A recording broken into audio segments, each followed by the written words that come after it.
Rodrigo Paz, a centrist senator, has won Bolivia's presidential election, according to preliminary results, capturing the vote of those angry over the country's economic crisis and disillusioned after 20 years of rule by the Movement Towards Socialism, MAS party. Let's in fact listen into what Paz has said. Ahora, después de estar con ustedes, tendremos un otro número de presidentes. Bolivia vuelve a recuperar paso a paso su escenario internacional. Bien, señores, hay que abrir el Bolivia al mundo, retomar un rol, y por eso también quiero agradecer al secretario de Estado adjunto, al señor Landau, que a nombre del gobierno del presidente Trump nos ha llamado para aquello que en su momento, y lo dijimos al país, dialogando para todo respaldo, ayuda o cooperación para poder llevar adelante una relación estrecha con uno de los gobiernos más importantes del ámbito mundial, sea parte de las soluciones a partir del 8 de noviembre, que a Bolivia no le falte sus hidrocarburos.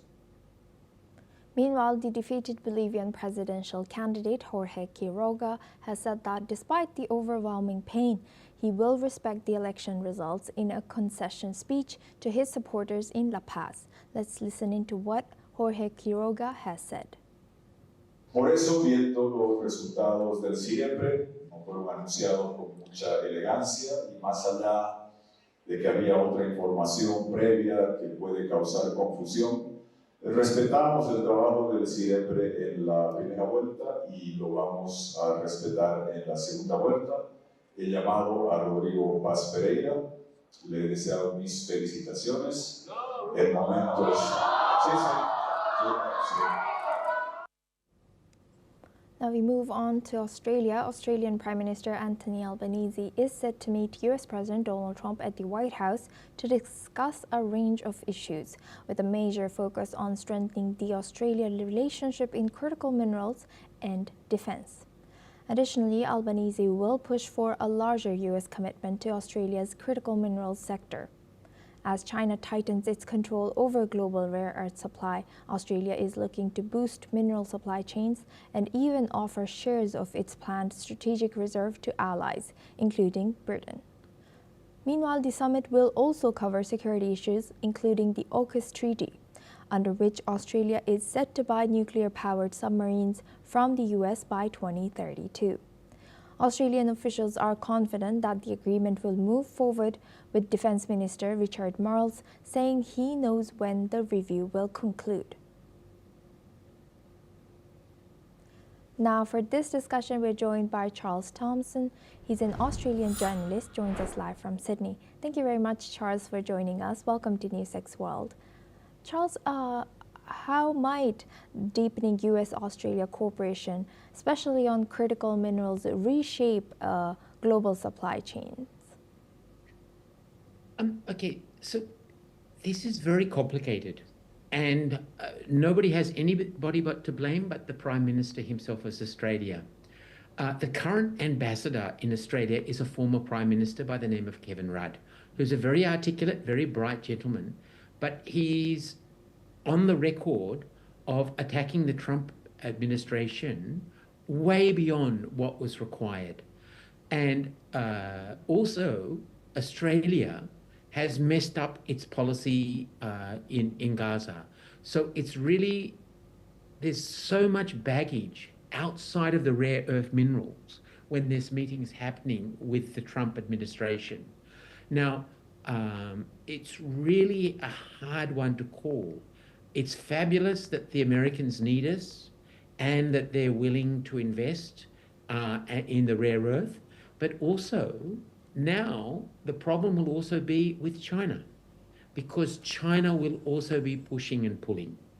And unfortunately, some of our people have not shown the wisdom and dealing with both America and China well.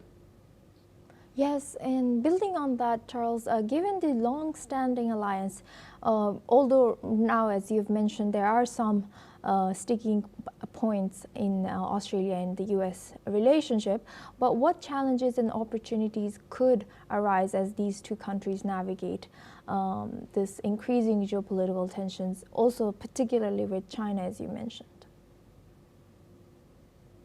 It's really hard to call. Of course, America needs the rare earth minerals. Of course, Australia be willing to assist, but then there are going to have to be some agreements and some strategy and whatever. And I'm just afraid that the current people who are involved, along with the Prime Minister of Australia, are just not up to the mark to deal with the Americans. The Americans will manage it. They'll pull it off. Australia has nowhere to turn. There is no way we can refuse the Americans. And if the Americans need help, we'll give it.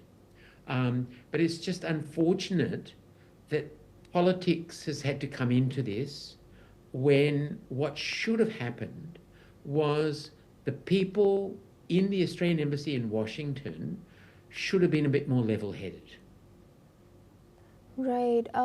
When you talk about, these sticking points between U.S. and Australia, you've already mentioned Gaza, you've already mentioned some, but what else is there? Trump is the master of the deal. And Australian politicians who are running the country haven't understood. You do not, if you want to sit down with Trump and do a deal with him, talk behind his back and stab America behind its back. What were they thinking when they recognized Palestine? I mean, they obviously are not competent in what they're doing. And obviously, it's a fantastic opportunity. It's fabulous that the Trump administration is giving time to the Australian Prime Minister, but I'm very doubtful that things will be done completely in the best interest of Australia, simply because the sheer incompetency of our own people. What about competency of Prime Minister Albanese? How do you think he will be able to get a deal, or maybe get closer to understanding President Trump? Or what's your analysis? No. So you see, Australia has one of the most sophisticated mining systems in the world.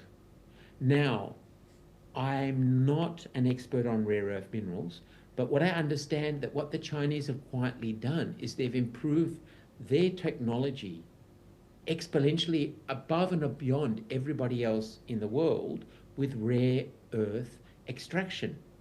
So Australia is uniquely placed as a country, if there's wise investment and the right people are put there, to very quickly pick up the pace and develop the techniques, the machinery, and the mechanisms to produce rare earth minerals.